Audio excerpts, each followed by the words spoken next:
გამარჯობა. ეს არის პოდკასტი 31 და მე ხატია ძნელაძე ვარ. ჩემი პოდკასტი ყოველ ხუთშაბათს 8 საათზე დაიდება ჩემს YouTube არხზე და ძალიან დიდი მადლობა თქვენ უკავშირებისთვის, რომელსაც ჩემი პოდკასტისთვის, ჩემი გვერდისთვის იმეტებთ და მოკლედ მადლობა ამ ყველაფრისთვის. იმიტომ რომ თქვენი უკავშირი ძალიან მნიშვნელოვანია ჩემთვის ამ წამოწყებაში და მოკლედ გემატლიერებით მთელი გულით. ჩემთან პოდკასტში დაინახავთ ადამიანებს, სიხილოვთ ადამიანებს, რომლებსაც ძალიან დიდი გზა და ვრცელი გზა აქვთ განვლილი იმისთვის, რომ მისულიყვნენ იქ, სადაც არიან.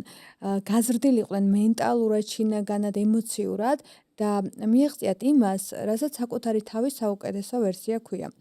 ამის ნათელი მაგალითი დღევანდელი ჩემი სტუმარიც გახლავთ, რომელიც როგორც მე ვიტყოდი, არის და როგორც თვითონაც აღნიშნავს, არის ფიტნესის დედოფალი, ფიტნესის გურუ და ადამიანი, რომელიც უბრალოდ არის საკუთარი თავის საუკეთესო ვერსია ყოველ ჯერზე, ამისთვის ყველაფერს აკეთებს, რომ იყოს თავისი ცხოვრების საუკეთესო ვერსია, შექმნას ის მომენტები თავის ცხოვრებაში, რომელიც ძალიან დიდ მნიშვნელობას შესძენს თავის ყოველდღიურობას და მოკლედ ბევრი რომ არ გავაგრძელო, თაია არაფული არის ჩემი დღევანდელი სტუმარი და მადლობა თაი იმისთვის, რომ მოხვედი ჩემთან და გამილამაზე ეს დღე, იმიტომ რომ ზუსტად შენ რომ მოსულიყავი აქ, ამისთვის მე ბევრი არ მიფიქრია, სწორედ იმიტომ რომ შენ ხარი შემდგარი ნამდვილი ქალის მაგალითი ჩემთვის, რომელმაც თუნდაც ვიტყოდი, რომ აი თავის პატარა ასაკში შეძლო ის, რასაც ძალიან ბევრი ადამიანი ვერ აღწევს შეიძლება მთელი ცხოვრება. ვაიმე, გავწითლდი ახლა აქ არ ჩანს, მაგრამ ჩემზე რო ეს ლაპარაკობენ ხოლმე ყოველთვის რაღაცა ისეთი ეგრეა და უნდა მიიღო და მადლობა შენ რომ დამპატიჟე.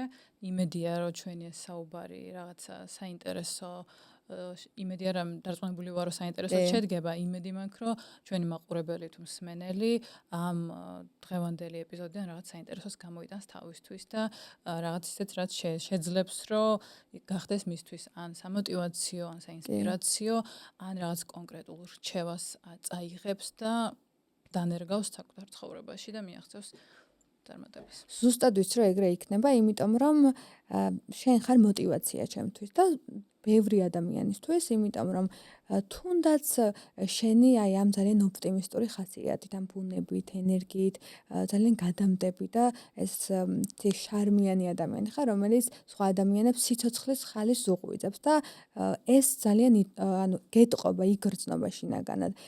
პირველ რიგში მინდა კითხო, როგორ ხარ? აი ამ ეტაპზე როგორ ხარ და როგორ მიდის შენი ეს პროცესები აი ამ ეტაპზე, რა ეტაპსაც გადიხარ ცხოვრებაში?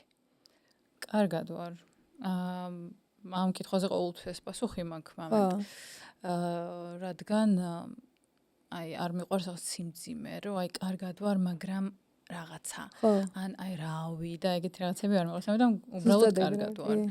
დანარჩენი იმის იქით ყველას აქვს თავისი სხვადასხვა ეტაპებზე ცხოვრების და ყოველი ცხოვრების ეტაპი რაღაცა სირთულესთან არის დაკავშირებული, რაღაც პრობლემებთან, რაღაცა გამოწვევებთან და ნეგატივთან, მაგრამ მაგის გარეშე ჩვენ ცოცხლები არ ვიქნებით, რომ ნეგატივი აბალანსებს იმ პოზიტივს და ეს ყველაფერი ჯამში, ბალანსში რომ მოდის, მაშინ გრძნობს ადამიანი თავს კარგად. ამიტომ კარგად. კი, და მე მგონია, რომ ის პატარ-პატარა სტრესები, რომელსაც გავდივართ თუნდაც ყოველდღიურად ადამიანები, ეს აპროვოცირებს შემდეგ ჩვენს წარმატებას და ჩვენ სტრესს როცა გარდავქმნით ჩვენს ძალად, ანუ ეს არის ის мотиваცია, რომელიც შემდეგ გადადის საქმეში და რომელიც არის ჩვენი ძალა და ენერგია. პირველ რიგში მაინტერესებს თაი, საიდან დაიწყო შენში ის ინტერესი შენი საქმისადმი? თუნდაც ის რომ უნდა დაგეწყო ჯანსაღი ცხოვრება, იმიტომ რომ როდესაც საქმე ეხება ფიტნესს, როდესაც ეხება საქმე აი ამ სფეროს, ძალიან მნიშვნელოვანია რომ ჩვენ არა მარტო გვინდოდეს, არამედ ეს სურვილის გარდა არის ძალიან დიდი ძალა, ნებისყოფა, რომ არ დავიწყოთ ორშაბათიდან და დავიწყოთ დღეს, თუნდაც ვარჯიში, თუნდაც ის რომ ვიკვებოთ სწორად და ასე შემდეგ. აი შენში არა მარტო ეს სურვილი რომ აი მე მინდა რომ აი ამ სფეროში ვიყო, აი არამედ იმის განხორციელების ძალა საიდან მოვიდა და როდის დაიწყო ზოგადად ეს ყველაფერი? აქ მაინც და მაინც საინტერესო პასუხებით არ გამოვირჩევი ხოლმე მსგავს, ანუ ამ კითხვას ხშირად მისვავენ უბრალოდ ნაცნობებიც, მაგრამ მიჭირს და არ მაქვს რაღაცა ესეთი ზღაპრული ისტორია, რომელიც აი რაღაცა კონკრეტული მოხდა, რამაც ჩემი ცხოვრება შეცვალა და მე იმ მომენტში მივხვდი და გადავწყვიტე. ძალიან ესეთი ყოველთვის ვიძახი, შემთხვევით მოხდა. კაი ხანი ჩემს ფსიქოლოგთან დავდიოდი 3 წელი თერაპიაზე და რაღაცას რო უყვებოდი, თავიდან რომ მივედი და ჩემ თავზე რაღაცებს უყვებოდი, ვეუბნებოდი, რომ აი ეს შემთხვევით მოხდა. შემთხვევით მოხდა რაღაც სხვადასხვა ისტორიებზე და ანუ ბოლოს მიყურებს ესე და ან თქვენ ხვდებით, რომ ეს შემთხვევით მოხდა და უბრალოდ გამიმართლა არ არის თქვენ რაღაცა ქმედებები განახორციელეთ ამისთვის, მაგრამ მიჭირს აი რაღაცა ესეთი კონკრეტული მაგალითის მოყვანა, რამაც შეიძლება აი რაღაცა შეიცვალა ჩემს ცხოვრებაში. მახსოვს უბრალოდ რომ მთელი ცხოვრებაც ვარჯიში შეეხება, მთელი ცხოვრება მაწუხებდა წონის პრობლემა, ანუ ბავშვობიდან თინეიჯერობის ასაკში და უწყალობდი ამ დიეტებით, მუდმივი ხან ვიწყებდი ამ ვარჯიშს, თუნდაც სირბილს სახლთან სტადიონზე, ხან ლახტზე ხტუნაობით, ხან რა პარკებით შემოხვეული, უაზრო დიეტებით და რაღაცეებით, მაგრამ რომ აი რაღაც დღეს არ ვიცი, გადატრიალდა ჩემ თავში რაღაცა, არ მახსოვს ის დღე რა იყო ან როგორ მოხდა, უბრალოდ გადატრიალდა და დავიწყე სწორი კვება ვარჯიში და იმის მერე ალბათ აი ეგ იყო უკვე ის გარდატეხის მომენტი, რომ დავიწყე ვარჯიში და დავიწყე რაც რამაც შეცვალა დანარჩენი ჩემი ცხოვრება. აი მერე ეს სივრცე რომ შენი სივრცე რომ მქონოდა, რამდენ ხანში მოვიდა? იმიტომ რომ როდესაც აი რაღაცა დაიწყე, აი ეს წარმატებაც რომ მე მინდა რომ ჩემი სივრცე მქონდეს და დავეხმარო სხვა ადამიანებს, ანუ ეგ სურვილი როდის გაჩნდა? პირველ რიგში არც ისე დიდ ხანს ვარ ესე რო ავიღოთ რა გლობალურად ფიტნესში, რადგან 10 წელია რაც ზოგადად ვარჯიშობ. იქიდან 5 წელი უკვე საკუთარი დარბაზი მაქვს. და მალევე დავიწყე რა. ზოგადად ეგეთი ადამიანი ვარ რაღაცას რო მოვინდომებ, რაღაცა რო აინთება ჩემში. იმ წამს ვერ უნდა გადავდგანაბიჯი და განვახორციელო, თორე აზრი არ აქვს. დიდ ხანს თუ რაღაცაზე ფიქრობ და ჯერა ღრმად მაგის რომ ეგ ადამიანები ვინც აი დიდ ხანს აწონდაწონიან პლუსებს და მინუსებს, როგორც წესი იმ ნაბიჯს არ დგავენ, იმიტომ რომ ძალიან ბევრი მინუსი შეიძლება ან ძალიან ბევრი რაღაცა გამოწვევა დაინახო, ეს რაც არ გადაგადგმევინებს ნაბიჯს და ზოგადად ვიძახი რომ რაღაც გაკეთება თუ გინდა და დღემდე ეგეთი ვარ, ცოტა შეიძლება არასწორია, მაგრამ მე ჩემზე ეგ მუშაობს, რომ რაღაცა თუ გინდა დაუფიქრებლად გადადგინაბიჯი და მერე გაერკვევი რა, ანუ ყველა ვარიანტში იქნება რაღაც სირთულეები, ყველა ვარიანტში იქნება შეცდომები, ნებისმიერ საქმეში, ნებისმიერ ბიზნესში, ნებისმიერ რაღაცაში იქნება შეცდომები, რომლებიც გაჩვენებს მე რა უნდა გაასწორო, რომ სწორი მიმართულებით წახვიდე. და ეგ არის რა წარმატების გზა ჩემი აზრით. რაც შეეხება შენ კითხვას, რომ როდის მოხდა და რატო გადავწყვიტე რომ მინდა რომ სხვა ადამიანებს თუნდაც დავეხმარო. პირველ რიგში დღემდე მახსოვს ის თუ როგორ წვალობდი მე ამ წონასთან ჭიდაობით და რაღაც არასწორი მიდგომებით და არასწორი ინფორმაციის წყაროებით. შემდეგ პირველ რიგში არ ვფიქრობდი სხვებზე, ჯერ ვფიქრობდი საკუთარ თავზე, რომ მე ეს მესწავლა ხარისხიანად და საფუძვლიანად გამევლო ანატომია, ბიომექანიკა, ფიზიოლოგია, ყველაფერი და ერთხელ და სამუდამოდ ჩემ თავისთვის გარკვეულიყავი რა როგორ მუშაობს და სად არის ის სიმართლე.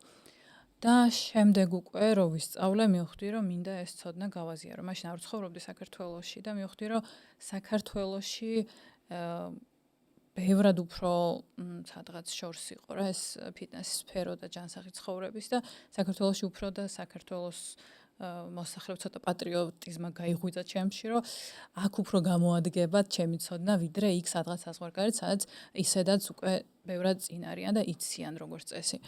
მაშინ დაუბრუნდი საქართველოში და გადავწყვიტე. ეგ იყო მალევე, ანუ 8 წლის წინ სადღაც 22 წლის ვიყავი რომ დაუბრუნდი. მაგისტრატურა იქ გავიარე საზღვარგარეთ, დაუბრუნდი და ეგრევე დავიწყე მუშაობა დარბაზში. დარბაზში ვიმუშავე ცოტა ხანი, იმიტომ რომ პანდემია დაიწყო, 1 წელი თუ 2. პანდემია დაიწყო და აი პანდემიამ, ხო, სხვადასხვა პანდემიას ძალიან დიდი მადლიერი ვარ. ძალიან შეცვალა მეცხოველთა პანდემიამ შორის. ჩემ ცხოვრება. თუნდაც ის რომ დარბაზები დაიკეტა, მე კი დაუბრუნდით, მაგრამ მალევე წამოვედი იქიდან. ძალიან კაი პერიოდი იყო და ხშირად ვიხსენებ ხოლმე, რომ რა კაი იყო. ეხლა ცოტა ხანი კი. ხო, რაღაცა გადარესტარტების პროცესები იყო და ბევრ რაღაცაზე დაგვაფიქრა. თუნდაც ის რომ რა მეტად უფრო უნდა გავუფრთხილდეთ ერთმანეთს, თუნდაც იმაზე რომ ბევრად უფრო აი ონლაინ რომ შეიძლება რომ ძალიან ბევრი სამსახური იყოს. მანამდე ცოტა მე მგონი არც იყო იმდენად ასე მასიურად როგორც ახლა, ძირითადად მგონი ონლაინ სამსახურებზე არის ხალხი გადასული, ან ეძებს ძირითადად მაგ მიმართულებით. თუნდაც ვარჯიშის კუთხით ძალიან ბევრმა დაიწყო ვარჯიში, სახში ვარჯიში და იმის მერე. აი რამდენი მარათონი არის, ხო? იყიდება მარათონები, ნუ და ამის მიხედვით, ხო?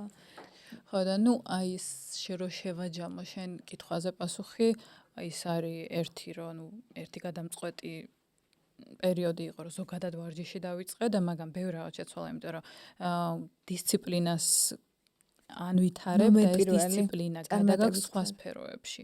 ანუ ყოველდღიური ჩემი ერთ-ერთი საყვარელი ფრაზაა, რომ ყოველდღიური ქმედებების გაკეთება, რომელიც იმ წამსვე შენს იმ წამსვე შედეგს არ იმკირა, აი რაღაც მიხვედი დარბაზში, თუნდაც ივარჯიშე, მოხვედი სახში, ისევ იგივენაირი ხარ. ხვალ მიხვედი, ივარჯიშე, სახში მოხვედი, ისევ იგივენაირი ხარ და ანუ შედეგს არ ხედავ და როგორი გამძლეობა გჭირდება, რომ ერთი წელი აკეთო, ერთი და იგივე, იმაზე ფიქრით, რომ მე შედეგს მივიღებ და საბოლოო ჯამში ერთ წელიწადში შედეგს იღებ. იგივე უნარი, რომელსაც გამოიმუშავებ დარბაზში, შენ შეგიძლია გადაიტანო სხვა სფეროში, თუნდაც საქმეში. დღეს მიხვედი რაღაცა, ანუ გახსენი პირობითად შენ დარბაზი, იმ წამსვე რაღაც 500 კაცი არ მოვიდა სავარჯიშოდ, ხო? ყავს ერთი ადამიანი. სახში მიხვიდე და იფიქრე, რომ აბსოლუტურად ლუზერი ვარ და არ გამომივიდა. ხვალაც ცადე ზეგ ერთ წელიწადში შეხედე, თუ ერთ წელიწადში კიდე არ გამოგივიდა, მაშინ ნუ კაი შეიძლება გადააფასო რაღაცები, შეიძლება რაღაც ვერ ხედავ შენ შეცდომებს და არ სწავლობ რაღაც, მაგრამ ნუ ძალიან ბევრი ადამიანი აი ვერ უძლებს დროში რა. კი. და ეგ უნარი მომცა ვარჯიშმა და შემდეგ პანდემიამ ეს ჩემი სივრცის მანდ იყო თან ბევრი რაღაცა კიდე წვრილმანი პირადი პრობლემები და რაღაცები, რამაც მიმიყვანა ჩემი სივრცის ცალკე გახსნასთან, მაგრამ მაგაზე ხო, ძალიან რომ ჩავეძიოთ, ძალიან ხშირად წავალ. მე ყველა პოდკასტში რაც ჩავწერე აქამდე, ყველა პოდკასტში რაღაცა პატარა მონახაზებით მისაუბრია დისციპლინაზე და ძალიან მნიშვნელოვანია ჩემთვის დისციპლინა.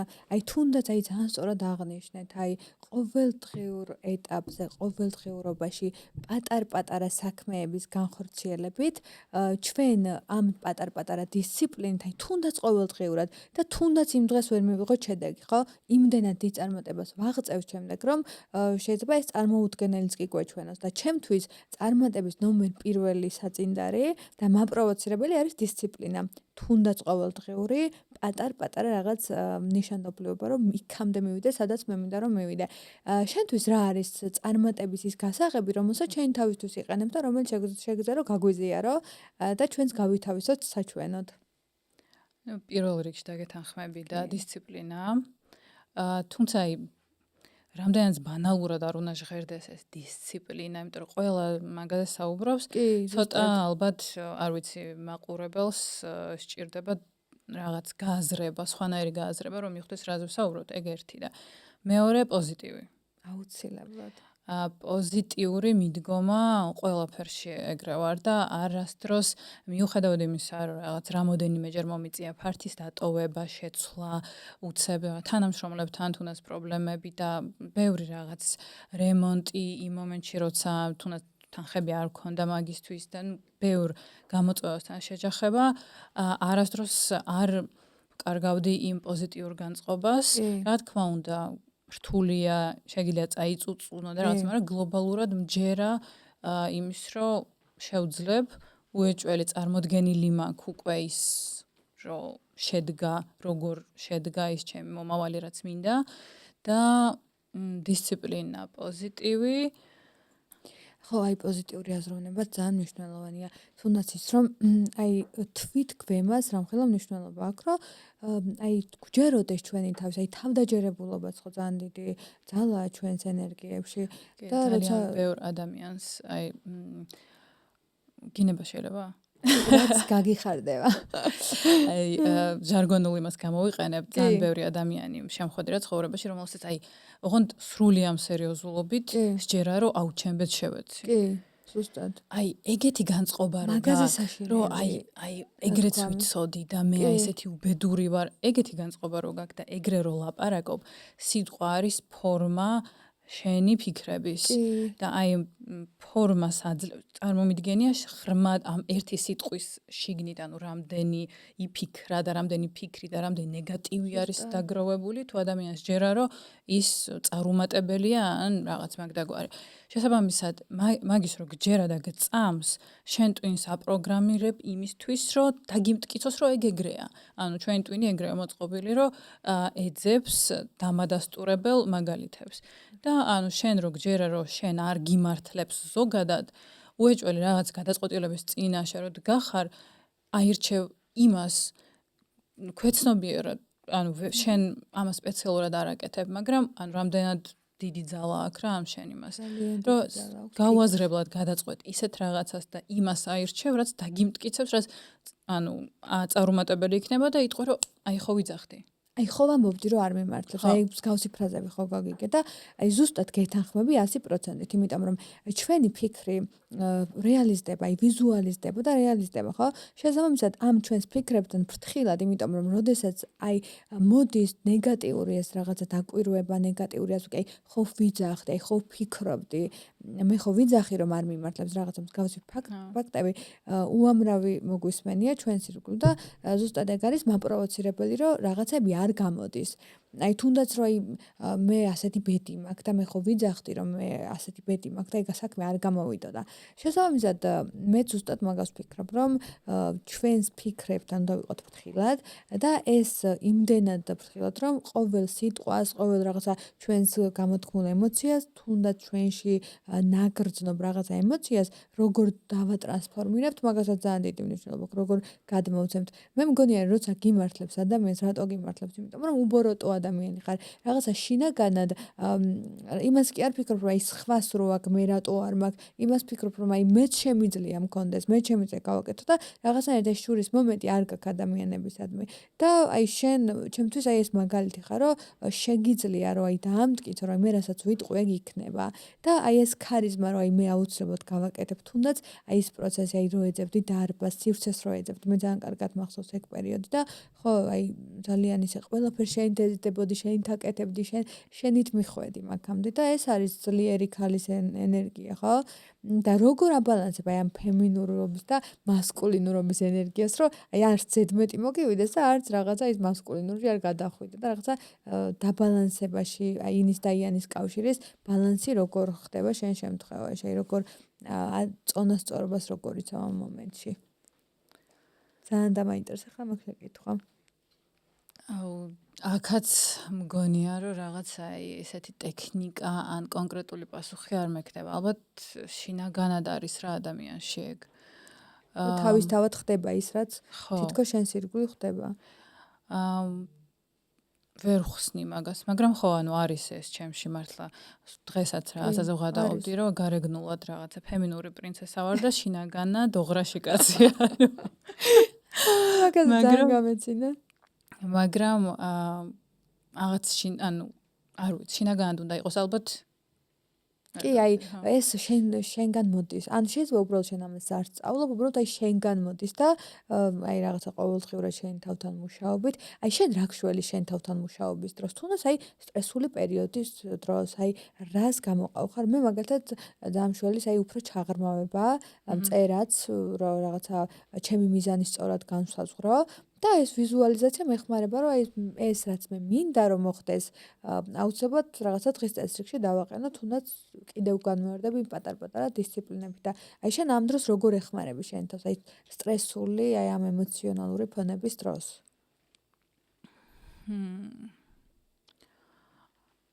ალბათ განმარტოვება მშველის და ასევე წერა ჩემი ფიქრების ბავშვობიდან ანუ უფრო კარგად გადმოვცემდი აზრებს წერით ვიდრე საუბრით.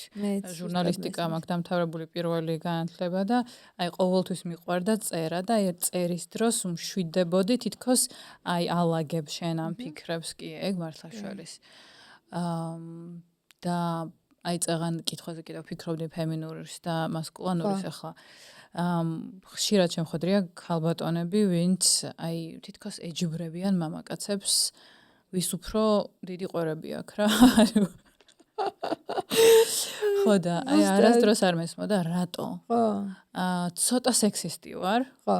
შინაგანად და არ ვმალავ ამას, ანუ თან ფემინისტი ვარ, თან ცოტა სექსისტი ვარ, იმიტომ რომ ქალი ჩემთვის მაინც უფრო აი ნაზი შედარებით რაღაცნაირი ისეთი არსება არის და არ ვცდილობ რომ აი რაღაცა შევეჯიბრო ვინ უფრო ძლიერია და რა ადრე შეიძლება მქონდა უფრო პატარა რო ვიყავი შედარებით ეს მაქსიმალიზმობა თუ რა ქვია მაგას რომ აი ვცდილობ რომ ვიღაცას რაღაცა დაუმტკიცო და თუნდაც მახსოვს დარბაზში რომ მუშაობდი აი რაღაცა დიდი შტანგის გადაწევა რომ მჭირდებოდა ჩემით ვშვებოდი მაგას რა ანუ არ ვთხოვდი დახმარებას კაცებს და ერთხელ ჩემმა მოვარჯიშემ ბიჭებს თუ ვინც იყვნენ ჩემმა მოვარჯიშემ მითხრა რომ ანუ აი 1.50 კაცი ხომ მაინც არის დარბაზში და შენ რატო დაათრევ მაგას მეთქი რა შემიძლია არ გავიგე რომ შეგიძლია მაგრამ რატო და აი ეგ ჩამრჩა რაღაც მომენტში და ეხლა იმის მერე დავიწყე თუნდაც აი ეგრე მოქცევა რა ხო იმ მამაკაცაც სიამოვნებს ანუ თავის რო გრძნობს ძლიერად რომელიც შენ გვერდით არის და შენც ნაკლებად იღლები რა რაღაცებს თუნდაც ფიზიკურად კი თუნდაც და აი შენში როცა არის ეს ფემინური ენერგია თუნდაც აი და ამ ფემინურ ენერგიებში რჩები ზუსტად ეგ არის იმ წარმატების საწინდარიც რომელშიც ხარ და რა ველშიც ხარ და ლივლივებ ადამიანი ხო და ზუსტად აი დახმარების თხოვნა არ ტეხავს იმიტომ რომ ბევრჯერ აი ბავშვობაში მეც მქონია ეგ მომენტი რომ აი მეთქი ყველაფერს მე გავაკეთებ ჩემით რაღაც მაგრამ ხო აი არ ტეხავს იმიტომ რომ შეგვიძლია რომ ჩვენთვის ძვირფასი ადამიანისგან ვითხოვოთ დახმარება და შეგვიძლია რომ ეს ჩვენი ფემინური ენერგიებში დავრჩეთ და რაღაცა არ გადაგვივიდეს ეს ენერგიები ძალიან მასკულინურ ენერგიებში. ხო, ერთადერთი ვიტყოდი იმას რომ რთულია ცოტა. კი, ძალიან ბევრი მეც მაგ ჩათვლით და ალბათ ძალიან ბევრი ადამიანია ვინმაც ბავშვობიდან ისწავლა რომ მქონდა ძალიან დიდი ხანი ეგ რომ აი არავის იმედი არ უნდა გქონდეს. ეს მგონი ბავშვობიდან ილექებოდა. ხო, ну აი რაღაც ელემენტარულ რაღაცებზე მქონდა ნასწავლი, თუნდაც სკოლაში რომ ვთხოვდი ვიღაცას რომ აი პასტა და არ მაქვს და წამომიღე ან რაღაცა რვეული ახალი იყო საყიდელი და ან რაღაც წიგნი არ მაქვს, ну ელემენტარული. და აი კი, მეორე დღეს მიდიხარ და ავიწყდებოდა. ანუ აი რა სულელი ახლა ჩემ ბავშვობა ძალიან ისე ბუნდოვნად მახსოვს, მაგრამ აი ეგეთი რაღაცები მახსოვს, რომ ვიღაცას თხოვდი დახმარებას და ანუ აი იმედს მაძლევდა, მივდიოდი და არა. და აი მანდ და რაღაც აი ძალიან ბევრი ეგეთი მაგალითი მქონდა, რომ დავიმახსოვრე, ჩამებეჭდა, რომ არავის იმედი არ უნდა გქონდეს, შენ უნდა გააკეთო ყველაფერი შენით, ჯობს ვიდრე ვიღაცას ენდო. ну, რა თქმა უნდა, ქალის და კაცის ურთი, ეგ დღემდეც სავარაუდოდ კიდე მაქვს ნაწილობრივ. ეხლა ვცდილობ და ფსიქოთერაპიის ფონზე ვცდილობდი მაგის მოშორებას შედარებით.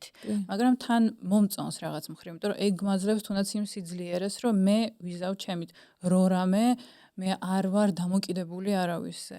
ანუ თუნდაც აი რაღაცნაირ უცნაურ ბალანს ვიჭერ ჩემს თუნდაც პარტნიორთან, ვისთან ერთად ძალიან ფემინური და ძალიან ნაზი და ძალიან ისეთი ვარ, მაგრამ იმის იქით იცის რომ მე ჩემით ვიზავ ყველაფერს და რო რამე ანუ მე არ მჭირდება ის რომ დამეხმაროს რაღაცაში ან მე მას დავეყრდნო ან მე მან დამიცვას ამაგისთვის არ მჭირდება მე მჭირდება იმისთვის რომ ვიყო მასთან კარგად მაგრამ თან ამავდროულად მე შემიძლია რომ მას დავეყრდნო და რაღაცა აი ხო და აი მაგას ვიძახი ეგ არის ბალანსი და აი მაგ ბალანსის დაჭერა არის ძალიან რთული მაგრამ არ არის შეუძლებელი იმიტომ რომ ანუ ის რომ აი ეგ ბალანსი ძალიან სწორია ყველა ურთიერთობაში და თუნდაც ნებისმიერ სიტუაციაში ხო ჩვენს ყველა ამბავს სჭირდება რომ ოქრო შუალედი აი რაღაცა ბალანსი დავიცვათ რომ რაღაც არც ზედმეტი ვარგა და არც რაღაცა ნაკლები და ანუ აი ამის დაცვა ძალიან რთულიც არის ძალიან საპასუხისმგებლო და აი მუდმივად მუშაობა ჭირდება ამ ყველაფერს თუნდაც სიყვარულს ხო აი რო გონიათ რომ აი სიყვარული აი რაღაცა ერთად არიან პარტნიორები და სავსო აი რაღაცა განაღდებული ყავთ ერთმანეთთან რაღაც, მაგრამ ეს ხო ეგრე არა. აი ამას ჭირდება მუდმივი მუშაობა და მე მგონი რომ მთელი ცხოვრება მუშაობა ჭირდება, რომ ეს ყველაფერი შეინარჩუნო, იყოს ისეთი ლამაზი როგორც არის და აი რაღაცა სულ იყოს აი ამ რაღაცა საინტერესო ენერგიებში და ზოგადად ცხოვრება ვიტყოდი რომ ალბათ ყველაფერი ცხოვრებაში ბალანსია. კი, მაგას ფიზიოლოგიური იმიდან დაწყებული ორგანიზმი ცდილობს რომ შეინარჩუნოს ჰომეოსტაზი, ანუ ბალანსი, თუნდაც ფიზიოლოგიის დონეზე, თუნდაც რაღაცა წყლის და მარილების, ანუ აი ელემენტარულ რაღაცეებზე, ჰორმონების დონეზე უნდა ეჭიროს ბალანსი და ყოველთვის მუშაობს ორგანიზმი ეგრე, რომ აი ეს შეინარჩუნოს. თუნდაც ორგანიზმი თუ ეგრე მუშაობს ჩვენს ყველგან, თუნდაც კვებაში, თუნდაც work and life balance-ში, თუნდაც ურთიერთობებში ყველგან, თუნდაც აი ფემინურ ენერგიების დონეზე, ემოციურ დონეზე და ეგ არის ხო ყველაზე რთული და ქართველებს როგორც წესი და ზოგადად ადამიანებსაც გვჩვევია ეს კატეგორიზმი ან 0 ან 100% და ამ ბალანს აი რაღაც შუალედს ვერასდროს ვერ ვიჭერთ. კი, ეგ არის პრობლემა ჩემი აზრით, მასიური პრობლემა თან. იმიტომ რომ რაღაცა ხო გაგიგია ადამიანებისგან რომ აი მე აი შუალედური ტონები არ შემიძლია ყველაფერი, ანუ ეს არის არასწორი, ანუ ან არაფერი ან ყველაფერი კი არა. აი აქ შუალედი უნდა დაიცვა, რომ შენი თავი არ დაკარგო, შენი თავის სიყვარული არ დაკარგო. ისე შენ თავის სიყვარულზე გამახსენდა, აი შენ გეტყობა ეს თვით სიყვარული რაღაცა ეს ლივლივა ენერგიებში ხარ და როდის დაიწყო შენში საკუთარი თავის შეყვარება, საიდან მოდის, ან საიდან გაგიჩნდა? მე მაგალითად ჩემ მაგალითიდან რომ ავიღოთ და ჩემ მაგალითი რო გითხრა, მახსოვს რომ აი 20 წლის ვიყავი და რაღაცა ფსიქოლოგთან ვებინარებს გავდიოდით, ერთკვირიანი ვებინარები იყო და აი მაშინ მივხვდი რომ აი იმდანად მნიშვნელოვანია შენი თავის სიყვარული, რომ აი მეთქი ხატია, აქ რაღაც უნდა შეცვალო, რომ არასწორი დამოკიდებულება გაქვს საერთოდ ყველაფრის მიმართ და აი მივხვდი, რომ თუნდაც პატარ-პატარა ნაბიჯებით მივედი აქამდე და ამას სულ ჭირდება მუშაობა, ეს ძალიან დიდი პროცესია. აი შენ შემთხვევაში როგორ იყო თაი? მე ზუსტად მანდიდან დავიწყე ფსიქოლოგთან, იმიტომ რომ ჩვენ თაობაში რამდენი წლის ხარ შენ? 29-ის. ხო, ну აი ერთი ასაკის ვართ რა, 29. ჩვენს ბავშვობაში არ ქონდა, ეხლა მაგაზე არა, ეხლა კი, რა თქმა უნდა, ბავშვებთან მაგაზეც საუბრობენ ემოციების გამოხატვაზე, სიყვარულზე, ყველაფერზე. ჩვენ დროს რა თვით სიყვარული, ანუ რიბი პური გვეჭამა და სკოლიდან არ გამოვეგდეთ.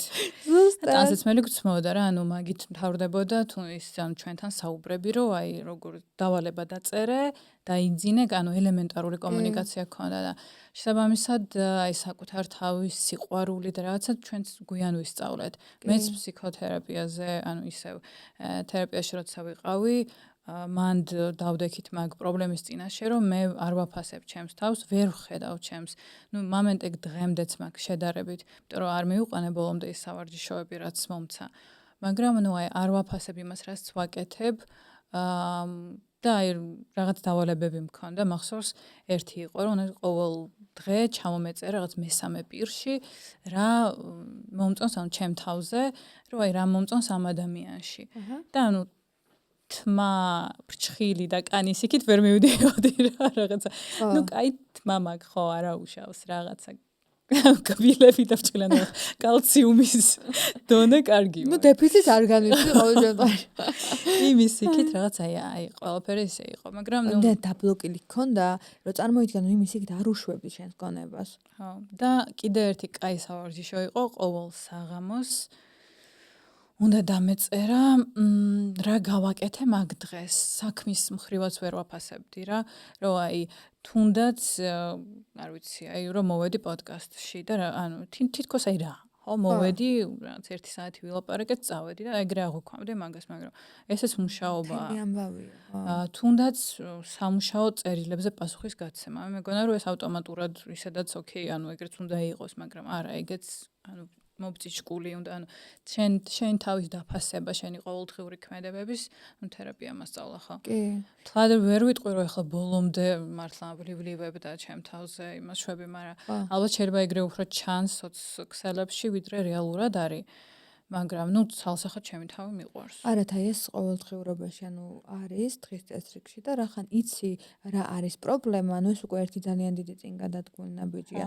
მე მაგალითად ჩემს მაყურებელსაც და რა ვიცი ვისაც ეს თემა ინტერესებს, ვასწავლდი ერთ პრაქტიკას, რომელიც მე პირადად ძალიან დამეხმარა თვით სიყვარულში.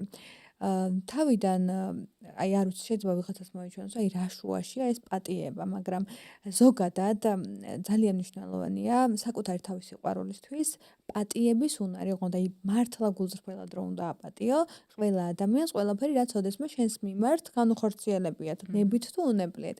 მახსოვს რომ ფსიქოლოგთან ვიყავი ვიზიტზე და მითხრა რომ რაღაცა დაწერა შენი ბავშვობიდან, თუნდაც ძალიან პატარა ასაკიდან, ღრმა ასაკიდან, რომ იქედან მოყოლებული, ამ ასაკამდე რა ასაკშიც ხარ, უნდა დაწერო ყველა შენი წყენა, თუნდაც სკოლიდან, თუნდაც ბაღიდან, ნებისმიერ ადამიანზე რაღაცა რაც არ მოგეწონა, რაც თითქოს გულის სიღრმეში, რაც ძალიან გეტკინა, გეწყინა და ყველაფერი უნდა ჩამოგეწერა.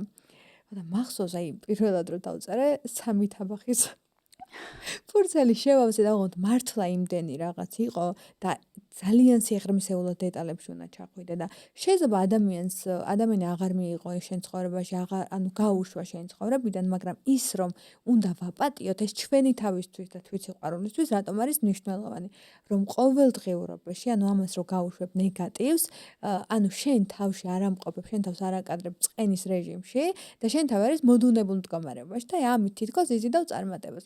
და სხვათა შორის იმდენად მაგრად მუშაობს ეს ტექნიკა, რომ მე პირადად ძალიან მაგრად დამეხმარა და თქვენც თუ დაგეხმარებათ, რა ვიცი, იცოდეთ მაინც ვინმეს თუ გამოგატყუებთ.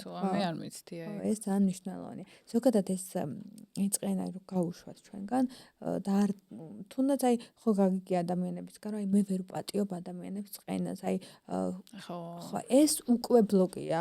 ეს უკვე იმხელა ბლოკია, რომ ეს გიშლის ხელს იმაში, რომ იყო წარმატებული და იმის გამო კი უნდა ვაპატიოთ ადამიანებს, რომ მათ ჩვენს მიმართ ეს რაღაც არასწორი ქმედება განახორციელოს. უბრალოდ რომ ჩვენ ვიყოთ დასვენებულ პოზიციაში და ეხლა მოდუნებულ პოზიციაში რა. ხო არა, ეგ ტიპაჟი ადამიანების ვინც მაგას ინახავს და მაგას კიდე აჟღერებს, რომ რაღაცა ვიღაცას ვერ პატიობ, ვიღაცის ბრალია, რაღაცა გარემოცვის ყველაფრის გარშემო ბრალია ჩემგარ და ეგენი ძალიან ძიმე ადამიანები არიან ჩემთვის და მგონია რომ ხო.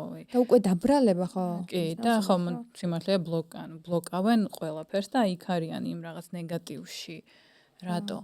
მე ეხლა რომ დავფიქრდი შენს ამ სავარჯიშოზე, ძალიან მიჭირს გახსენება თუ ვინმე რამე მაწყენინა.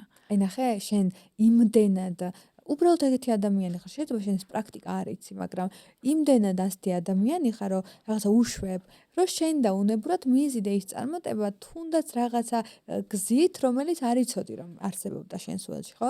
მაგალითად მე ძალიან მიჭირდა ამ წყენების გაშვება და რაღაცა პატიება და რაღაცა ესეთი მორიელი ვარ ჰოროსკოპიდან და ცოტა ესეთი მძიმე ენერგია იყო მაგ შემთხვევაში და მე ვისწავლე რომ მეთქი რას ვიმახსოვრებ. ხო. რატომ ვიმახსოვრებ საერთოდ? არაფერი დადებითი არ მოაქვს ამას რა მოაქვს ჩემთვის? არაფერი. პირიქით მე შინაგანად თრგუნავს, მატრიგერებს, რაღაცა ჩემში იწვევს ისევ რაღაცა დაბრუნებას ძველ რაღაცა სირთულესთან და მოდი ხა ხარჯავ შენ რესურს იმაზე ფიქრით, რომ რაღაცა ოდესღაც მორჩხდა რომელიც არანაირი ხო, თან მით უმეტეს იმას თუ გავაცნობიერებთ, რომ ვიღაცამ რაღაც თუ გვაწყენინა, ეს ჩვენი ბრალი არ არის, ეს მათი პრობლემა, რომ სცადა, რომ ჩვენთვის რაღაც არასწორი ქმედება განახორციელებინა, ეს უკვე თავიანთი პრობლემაა. მე მაგასთან დაკავშირებით, ახლა ამ გამოცდილებებთან და ამ რაღაცა სიტუაციებიდან გამომდინარე, არ მინდა, რომ არ გავიხსენო შენი ძალიან მნიშვნელოვანი გამოცდილებაც, რომელიც პოზიტიური გამოცდილება იყო, თუნდაც სირთულეებიდან გამომდინარე მასტერშეფი. მაინტერესებს ძალიან არ მინდა რომ აქედან გაგიშვა ისე რომ მაგ გამოცდილებაზე არ გველაპარაკო და საერთოდ როდის გაჩნდა იდეა რომ იცი რა მე შემიძლია რომ ეხლა მივიდე და რაღაცა ჩემი თავისთვის კარგი რაღაც გავაკეთო. ეს როდის იყო შენში? სიმართლე რომ ვთქვა, არასდროს არ ყოფილა ჩემში ეგ. უბრალოდ ბავშვობიდან რადგან ეს ჭამა მიყვარს და მიყვარდა ყოველთვის, რაღაცების კეთებაც მიყვარდა. პანდემიის დროს ძირითადად ვაცხობდი ხოლმე, მაგიტო დაიბადა ის ბოდი ბეიქერის ჩემი დარბაზის სახელი რა, ბეიქერი, იმიტომ იყო რომ ცხობა მიყვარდა. ესე კერძებთან მუშაობა ხორცთან, თევზთან და ეგეთი რაღაცების გაკეთება თლად არ მიყვარდა, მაგრამ ბავშვობაში მიწევდა ხოლმე, რადგან დედაჩემი სულ მუშაობდა, მე და ჩემი ძმა ვაკეთებთ ხოლმე საჭმელს და რაღაც ელემენტარულის მქონდა და რაღაცა სიმშვიდეს პოულობდი მაგაში რა, აი ელემენტარულ მექანიკურ ქმედებებში კონცენტრირებული რო ხარ რაღაცაზე და აი აკეთებ ესე მექანიკურად და მონოტონურად, თუნდაც ჭრა, თუნდაც აი რაღაცა გამშვიდებს. ხო, სახლის დაალაგება რო ამშვიდებს ადამიანებს იგივენაირად, ის რაღაც და რაღაც ხელოვნების დონეზე მქონდა წარმოდგენილი კულინარია, რომ ეგ ქმნი რაღაცას. და დღემდეც ეგრე უყურებ. ხელოვნებაა ჩემთვის. კი, სადღაც რომ მივდივარ რამდენჯერ რესტორნებში, ჩემი საყვარელი მზარეულებისთვის, შეფებისთვის ყვავილები მომიტანია და მადლობა გადამიხდი იმისთვის, რომ რაღაც სასწაულს ქმნით. და იმიტომ რომ აი რაღაცა ლუკმას რო პირში ჩაიდებ და აი რაღაც სასწაულად ბედნიერი ხარ სიამოვნებას გაიცდი ფიზიკურ დონეზე, ემოციურ დონეზე, ძალიან დიდი ეს არის რა შრომა და ხელოვნება მართლა. მაგრამ არასდროს არ წარმომედგინა განსაკუთრებით ბოლო წლებში, იმიტომ რომ აი კვერცხი ბოლოს როდის შევწვი, ვერ გავიხსენებდი და წინაზე მეღატავებოდნენ გოგოები, რომ მაღაზიაში უყვებოდი მაგათ რა მაგ ისტორიას, რომ მაღაზიაში შევედით მე და ჩემი ბოიფრენდი, ორი პური მოიტანა რა და ერთი დაჭრილია და მეორე დაუჭრელია. დაუჭრელი უფრო გემრიელია და დაჭრილი ნაკლებად, მაგრამ დაჭრილია. ხო, აი დაჭრილია და გინდა დაჭრილი პური. და რომელიო და მეთქი, აუ გეხვეწები, ეხა პური არ მაჭრევინო და ეს ნამცეცები და რაღაცა მეთქი დაჭრილი იყოს და ანუ პურის დაჭრას რაღა უნდაო რა, ანუ ძალიან უკვირთ ეგეთ რაღაც. ან რაღაც შეიძლება, აი სახში არ ვიქცევი ესე რა, არ ვაკეთებ არაფერს მართლა. კაი ხანია. მით უმეტეს რაც ხო დარბაზი მაქვს, სახში რომ მივდივარ, ძირითადად ან გამოძახებულ კვებაზე ვარ, ან გამოძახებულ კვებაზე ვარ. და მაგიტომ აი ძალიან უცნაური გადაწყვეტილება იყო ყველასთვის, რომ გავაზიარე სახში, ოჯახში, თუნდაც ბოიფრენდთან თავიდან ყველამ ოღონდ ეს იყო არა ჩემი ინიციატივა, არამედ შემოთავაზება. ხო არ ვცადოთ, რომ დაიწყო მანდ რა ჩემი მენეჯერისგან მოვიდა ესეთი შემოთავაზება და მეთქი, right, why not? რატომღაც მეგონა რომ ძალიან fun იქნებოდა, არა fun რაღაც მხრივ იყო, მაგრამ ძალიან კარგი იყო. ჩემთვის იყო ძალიან კარგი და საინტერესო. მაგრამ ძალიან რთული იყო რა, ანუ ის ეგ არ წარმომედგინა რომ ეგეთი რთული იქნებოდა. ანუ ხდებოდი რომ აი ხო კერძის გაკეთება ეხლა უნდა ვიმეცადინო სახში სამზარეულოში რაღაცა დანიშჭერა არ ვიცოდი ელემენტარული სწორად როგორ უნდა თურმე და ეგეთ რაღაცები ანუ აი ძალიან ისე მიიღეს ჩემებმა რომ შენთან მაშინ მახსოვს რომ ძალიან მეწყინა ეგეთ ჩამრჩა გულში აი წენა ერთი ეგ მქონდა ბოლო პერიოდში რომ ძალიან წენაც არა აი გამიტყდა უფრო რომ ანუ რას ფიქრობ? შენ რა შუაში ხარ? რო გავაზიარე და დედაჩემა ისე ამკენწლა და ისე მეღადავა რომ ვა სად შენ და სად ის და ანუ აი ძალიან გამიგდეს სახში. მე ხო დაინახეს რომ როგორ შეგძლებია და რამდენი ხო და მე ძალიან დიდი მხარდაჭერაც გამოავლინეს კი, იმიტომ რომ გავაზიარე კიდევაც რომ გამიტყდა ეს თქვენი ესე დამოკიდებულება და რომ მხარი არ და უცხო ადამიანებმა უფრო დამიჭირეს მხარი და უფრო სჯეროდათ ჩემი ვიდრე საკუთარ რაღაც ოჯახის წევრებს, მაგრამ მხარდაჭერა რატო უჭირთ ადამიანებს? არ ვიცი, ვერ ავხსნი. მაგრამ ალბათ იცი რა არის, მე ვფიქრობ, რომ დაცვის ჩემ, ანუ ეგეთ ახლო ადამიანებს, რომელსაც უყვარ ხარ, შეიძლება უფრო დაცვითი მექანიზმი ერთვებათ, რომ აი თვითონ თავისთავიდან გამომდინარე არ ვერ გადადგავდნენ მაგ ნაბიჯს, ზუსტად ვიცი.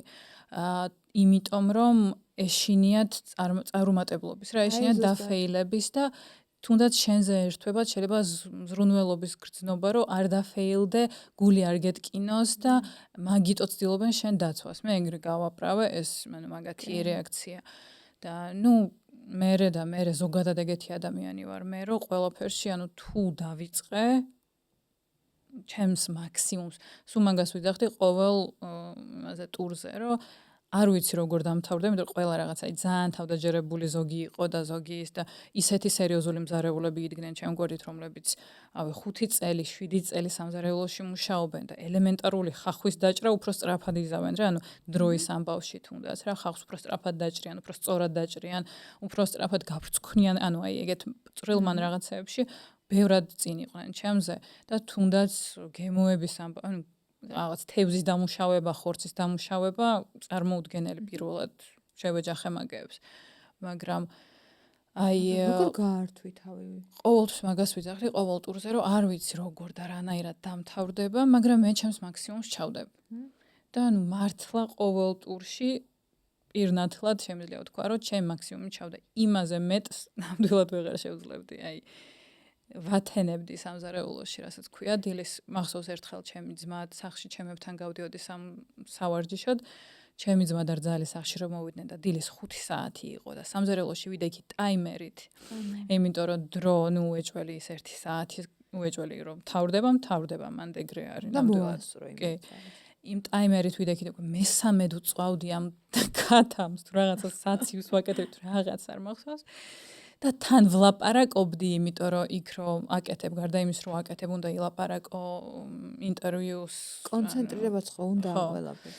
იქ ჟურნალისტი დგას და გელაპარაკება, იქ რაღაცა ხელსახოცი გახსენი, კიდე თავიდან გახსენი, ნუ ბევრი ნიუანსია, რაც არ ჩანს კადრს მიღმა და ერთადერთი მაგაზე მწყდება გული MasterChef-ის პროცესში, ანუ გემაზე, რომ ყოველ ტურზე, აი რომ უყურებდი ჩანაწერს, აი მინდოდა რომ კიდე რაღაცა დაემატებინა. კადრს მიღმა როგორ წვალობდით, მართლა რამდენი სისხლი თუნდაც ხელი გაეჭრათ ბევრს, რამდენი ცრემლი, რამდენჯერ ვიტირე, რამდენი ოფლი, ანუ იმდენად რთული იყო, რომ ემოციურად რომ აკანკალებ და ეს ადრენალინი, თითქოს რა, ყველა მაგას მეუბნებოდა და გააზრებულად ხვდებოდი, რომ მე არ ვარ მზარეული, რომ მე რო ჩაფეილდე, ხვალ ჩემი კარიერა არ დამთავრდება მაგით და ეს ჩემზე როგორც სპეციალისტზე ცუდად არ გავლენა არ იქნება და არაფერი სანერვიულო არ მაქვს, მაგრამ ისე მაკანკალებდა, რომ ნუ ყველა მეხატავებოდა ოპერატორებიდან დაწყებული,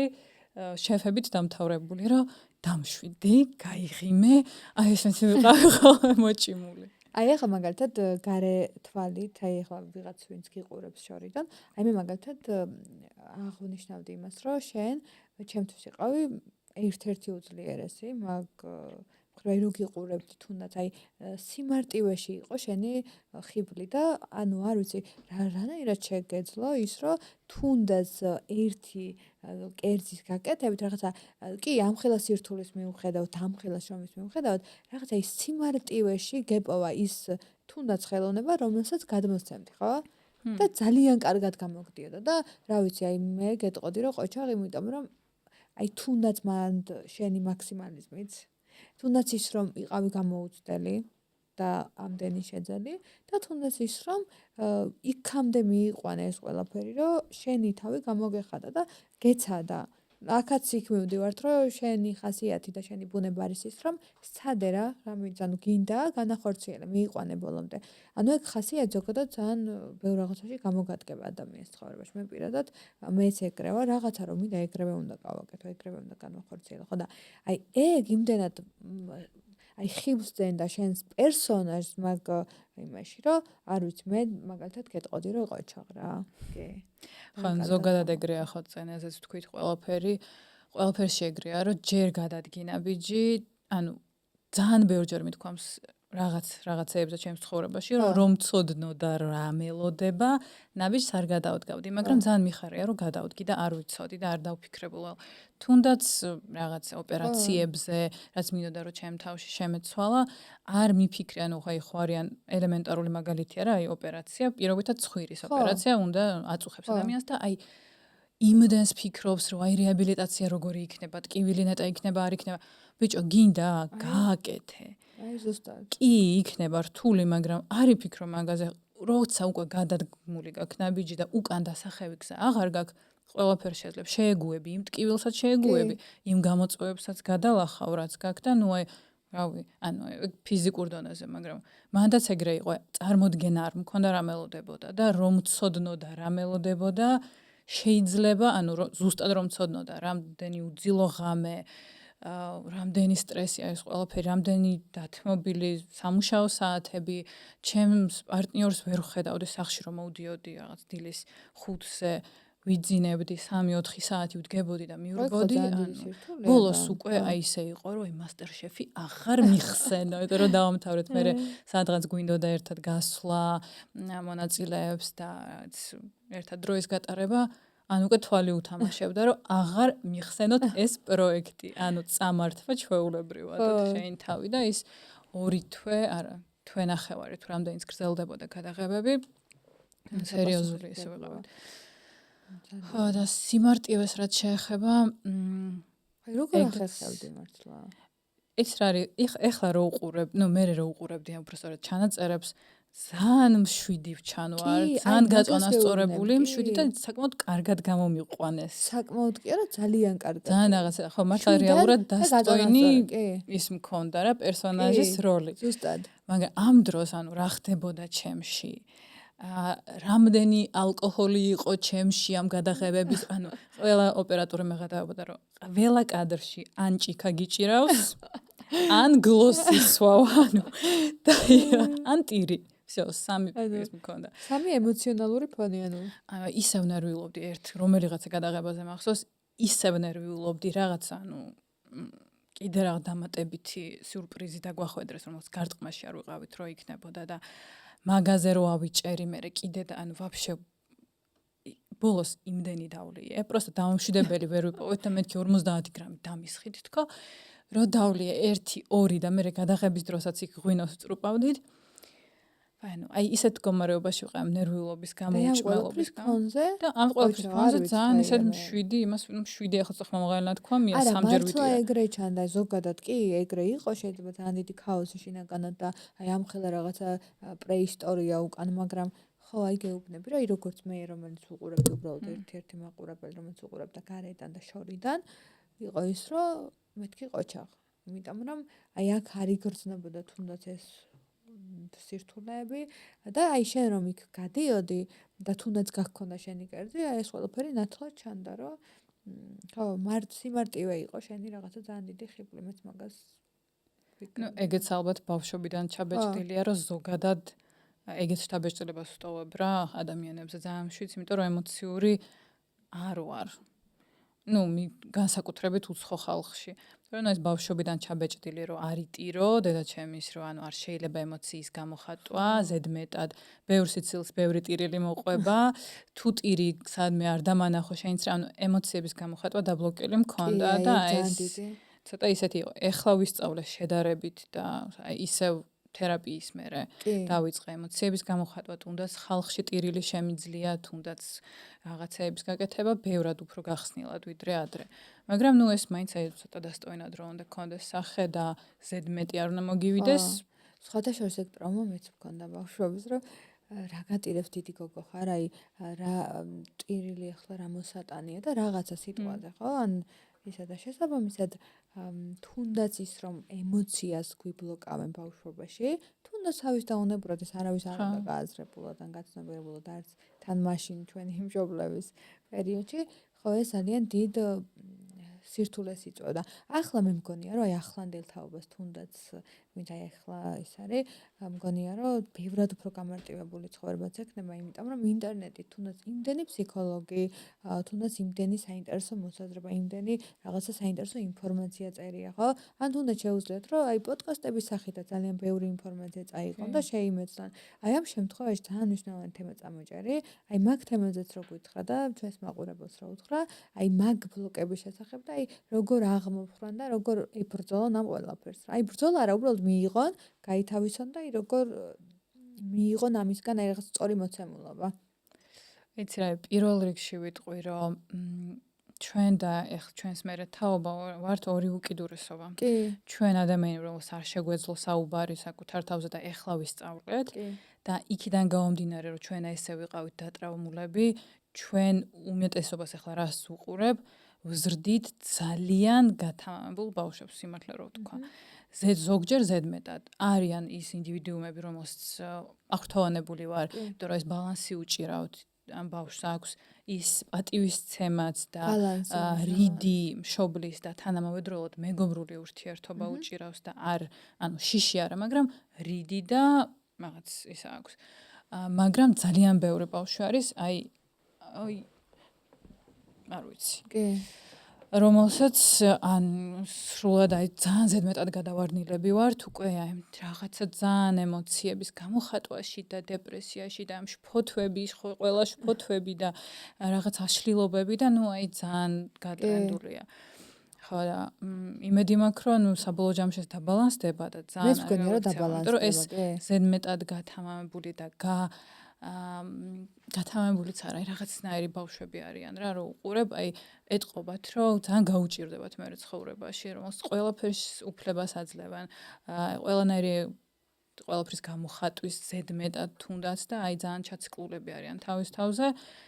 რეალურ ცხოვრებაში ცოტა გაუჭირდებათ რაღაცეებთან შეგუება, იმიტომ რომ არის რაღაცა, ხო რაც ამასინათ უსმინე სხვათა შორის ვიღაც იძახდა რომ რაღაც ვიდეოს უყურე რომ ჩემ შულს არ უნდა და გამარჯვებას არ იტყვის. ხო და რას ნიშნავს გამარჯვებას არ იტყვის? ანუ კულტურა არის რომ ელემენტარული ზრდილობა უნდა გქონდეს რა ბავშვს. ხო, მე მგონია რომ ეგ აი ის კი არა რომ შენი სურვილია რომ გამარჯვება თქვა, ნუ კულტურაა რომ გამარჯვება თქვა, სადაც შეხვალ და როცა მიხვალ ნებისმიერ სიტუაციაში. ხო, აი ეგ არის ზღვარი, რომელიც უნდა დავიცვათ ბალანსი და ისევ და ისევ ბალანსი. რაც შეეხება იმას, რომ აი რა გააკეთონ, თქვა შედარებით უკვე გააზრებულმა თუნდაც თინეიჯერებმა, რომელსაც რაღაც აღმოაჩენენ თავის თავში, წავიდნენ სპეციალისტთან ცალსახად. აი, ზუსტად. თავისით აი ამ ყველაფერში გარკვევა თავისით რაღაცა მე მქონდა პერიოდი ხო რაღაც სტუდენტობის დროს, როცა ჩაღრმავებული ვიყავი ამ ფსიქოლოგიაში, ფილოსოფიაში და ძალიან ღრმად ჩადიხარ და კიდევ უფრო მეტი კითხვა გიჩნდება და განსაკუთრებით თინეიჯერებს და სადღაც აი 20-ს და რაღაც 22-23 წლის ასაკამდე აი მაგიზემაზე ფიქრობ რომ რა არის ცხოვრების აზრი და ვაფშე რაღაცა ანუ აი ძალიან უღრმავდები შენს ემოციებს, ეძებს სად რა არის, ანუ რაში არის სიმართლე და ის აი ცოტა შეიძლება გაგექცეს რა ეს ყველაფერი, ამიტომ ფიქრობ რომ ჩემს ერთ-ერთი საუკეთესო გადაწყვეტილება იყო თერაპიაზე მისვლა. არ არის საჭირო რაღაც აი ყველაზე საუკეთესო ფსიქოთერაპევტი ყავს, ჩვეულებრივ მარტივი ფსიქოთერაპია რომელს ყველა ადამიანს სჭირდება თითქმის მით უმეტეს ჩვენ ასაკში და პატარებსაც რომ სწორი მიმართულება მისცეს უბრალოდ მის ემოციებს, მის გრძნობებს, გაერკვიოს სწორი კითხვების დასმა ისწავლოს საკუთარ თავთან და სხვა ადამიანების სწორად წაკითხვა და მოსმენა. აი თუნდაც ის ფაქტორი რომ აი ის რომ შენ გინდა რომ იქ იყო სადაც გინდა რომ იყო ადამიანი ხო აი ამას შენ თავში ჩაღრმავება ჭირდება და აი ამ ჩვენი ბავშვობის ტრაუმების და თუნდაც არა ბავშვი აი თუნდაც მოზრდილ ასაკში შეძენილი ტრაუმების მოშუშება ჭირდება და საჭიროება და ეს აი ბევრი ადამიანისგან მეც გამიგია რომ აი ხლა ჩემითაც მივხედავ მაგას და აი ვერ მიხედავ შენით მაგას იმიტომ რომ ზოგადად თუ ხედავთ რომ ძალიან ძიმე ფორმებში გააქვთ, აი მეც რა ვიცი, მეც ვურჩევდი ყველას რომ ეს ყველაფერი უფრო ხო მნიშვნელოვანია აქ პროფესიონალის ჩარევა და აი თავისი რაკურსით დანახული შენი რეალობის სწორად აღქმა, იმიტომ რომ ზოგჯერ შეიძლება გვიჭირდეს ადამიანებს რეალობის სწორად აღქმა და ეს ყველაფერი არის დასაბალანსებელი. ეგ უნდა პირველ რიგში ადამიანმა დაინახოს, ვაფშე პრობლემა აქვს, ეგ არის საწყისი პირველი პრობლემა რაც დგას, იმიტომ რომ ძალიან ბევრი ადამიანი ჩემ გარშემო თუნდაც ვისაც პირდაპირ ვებნი რომ წადი. ანუ აი ყველანაირი რიდის და იმის გარეშე სამეგობრო წრეში ბევრი არის ვის ვებნები რომ სამკურნალო ხარ. მაგრამ თვითონ ვერ ხედავენ პრობლემას და ეგ არის რა, თვითონ სანამ ვერ დაინახავს და ვერ მიხვდება რომ სამუშაოა რაღაცაზე, აზრი არ აქვს რამდენიც არ უნდა ელაპარაკო. აი სხვათა შორის წინა პოდკასტში, წინა ეპიზოდში საუბრობდით იმ თემაზე, რომ შეიძლება ადამიანებს უნდოდეთ გამოფხიზლება, ან შეიძლება მთელი ცხოვრება ვერ გამოფხიზლდნენ და უბრალოდ აი ძილის რეჟიმში ცხოვრობდნენ. ეს არის უბრალოდ თითქოს სიკვდილის სტოლპაცი მართლა, ხო? შენ არსებობ, მაგრამ თან ამავდროულად არ არსებობ და აი აქ იმდენად საჭიროა, რომ აი ამ დროს ჩვენ გვინდოდეს სურვილი და წინ გადადგმული ნაბიჯი იმის, რომ ეს ყველაფერი რაღაცნაირად სწორი მიმართულებით სრულებით განსვავსრულოთ ჩვენ ცხოვრებაში რა. აი შენ რას ეტყოდი? აი დასასრულისკენ მიდის ჩვენი პოდკასტი და მაინტერესებს, აი შენ რას ეტყოდი ადამიანებს, რომლებიც აი ახლა იწყებენ ამ გზას, აი ახლა არიან ამ თვითგანვითარების პროცესებში, აი დასაწყისში არიან და შენი რჩევა, აი ერთი რჩევა რომ იყოს მათთვის, რას ურჩევდი ჩვენს მაყურებელს?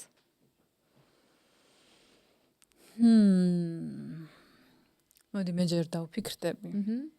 და შენ რას ურჩევდი?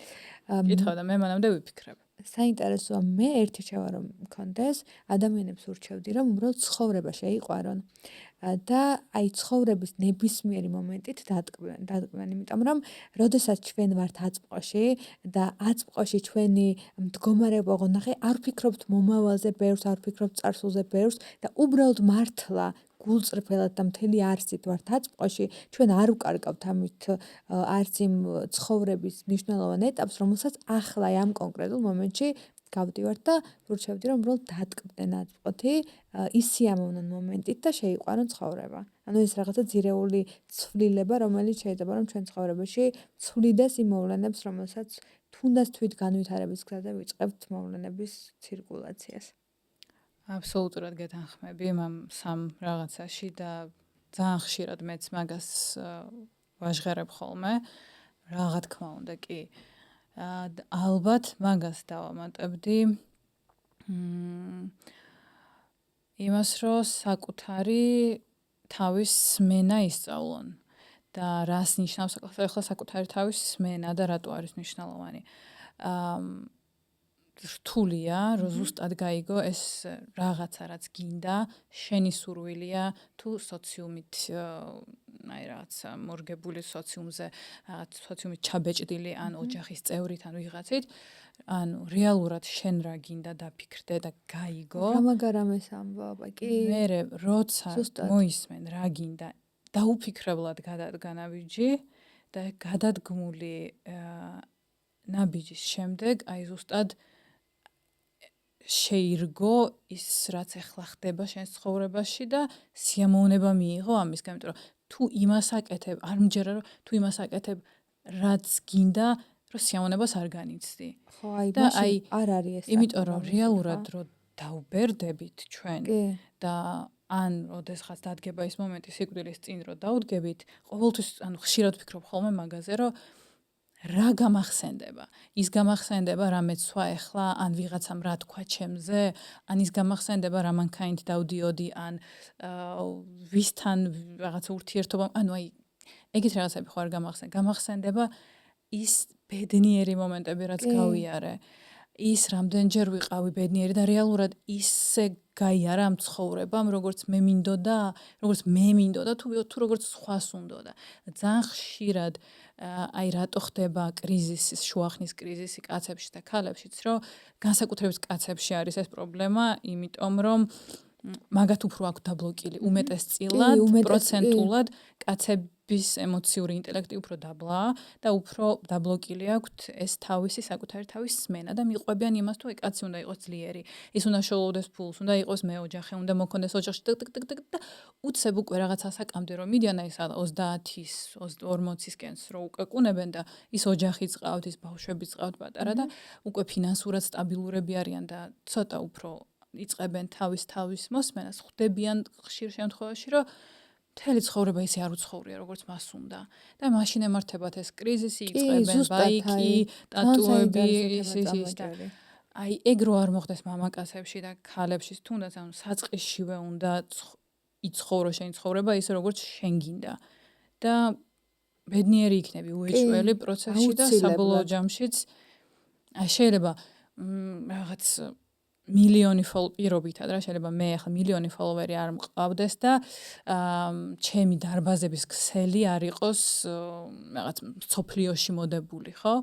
რაც რატომაც არა შეიძლება ვიღაცის ეგ იყოს, მაგრამ მე ბედნიერი ვარ თუნდაც იმით, რომ აი თბილისში მაქვს რაღაც ერთი დარბაზი თუ ორი, ეგეც უკვე ძალიან დიდი ის არის რა.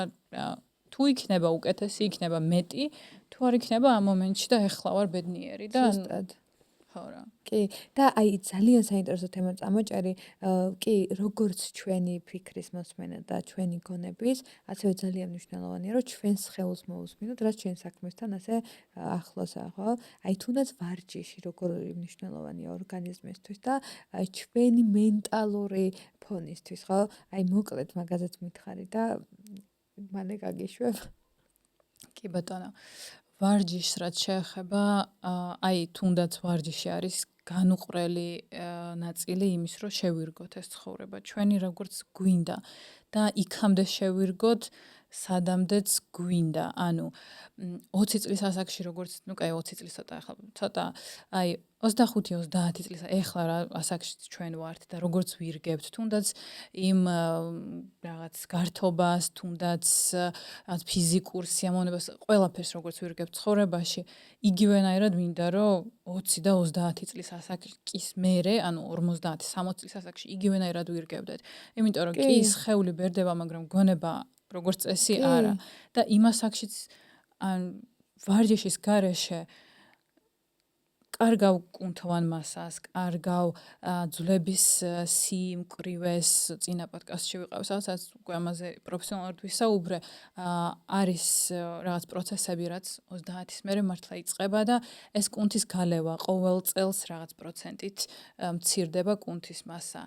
ძვლები იფიტება და ძალიან ხშირი არის 60 წლის 50-ის მერე წაქცევები, მოტეხილობები მენჯის ქალებში განსაკუთრებით. ეს ხდება და ფიზიკური დატვირთვა შველის ძალიან ბევრი კვლევა ადასტურებს ამას, რომ ფიზიკური დატვირთვა, ну ერთი გასაგებია, რომ კუნთის მასას ინარჩუნებს, ზრდი და ასე შემდეგ. მერე ძვლების სიმკვრივეზეც მოქმედებს, თუნდაც 50 წლის ასაკში რო დაიწყოს ადამიანმა ვარჯიში, მაშინაც აქვს აზრი და გიხანგრძლივებს იმ სიცოცხლეს, მარტო სიცოცხლეს კი არა, გიხანგრძლივებს ვარჯიში აი ამ მდგომარეობას, რომ შეგეძლოს შეირგო ცხოვრება და ბოლომდე იკაიფო ამით, ისე როგორც გინდა. ხო და აუცილებელი ნაწილია ვარჯიში. ეს არ არის მარკეტინგი პროსტა, იმიტომ რომ დიდი ტრაკი გქონდეს და პრესი გქონდეს ჩვენ ასაკში უკვე 25-ის მერე უკვე სხვა რაღაცებს ვფიქრობ და სხვა რაღაცებს აფასებ. და სხვა ღირებულებები გაქვს ამ თუნდაც ვარჯიშისგან. რომ აი ხო, ეგ არის რა, მოკლედ ვარჯიში განუყრელი ნაწილია და ну ჯანსაღი კვებას რაც შეეხება, კვებაც ბალანსი უნდა იყოს რა. მთლად ახლა მე არ ვარ ის ადამიანი, რომელიც აი ავოკადოს, მუზი და აი ეგეთ რაღაცებზე არის გადართული, მაგრამ აი ხარისხიანი საჭმელი უნდა მიაწოდო, ხარისხიანი საწვავი უნდა მიაწოდო შენ სხეულს. და შეიქნება ბედნიერი, არ არის აუცილებელი, რომ მართლა ქათმის ფილეთი და კიტრით და ავოკადოთი იკვებო. მაგრამ თუნდაც ის რაღაცა, რაც გიყვარს, უბრალოდ ხარისხიან მდგომარეობაში მიაწოდო.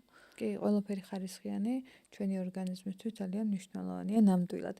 ხო და ხომ გითხარით ეს გოგო გურუა მეთქი და ნამდვილად აი ჩემი პოდკასტი ისე დამთავრდა და ისე მთავრდება, რომ აი სიამოვნებით გისმენდით. აი არ ვიცი, უღრმესი მადლობა იმისთვის, რომ მოხვედი კიდევ ერთხელ და არ ვიცი, აი ძალიან სასიამოვნო იყო ეს უკავშირი შენგანაც და მადლობა კიდევ ერთხელ ჩემთან მოსვლისთვის და დღევანდელი ჩემი მეოთხე ეპიზოდის სტუმარი გახდათ, როგორც აღვნიშნე, თაია არაბული და დაგემშვიდობებით ყოველ ხუთშაბათს 8 საათზე დაიდება ჩემი პოდკასტი და მადლობა იმისთვის, რომ მიყურებთ.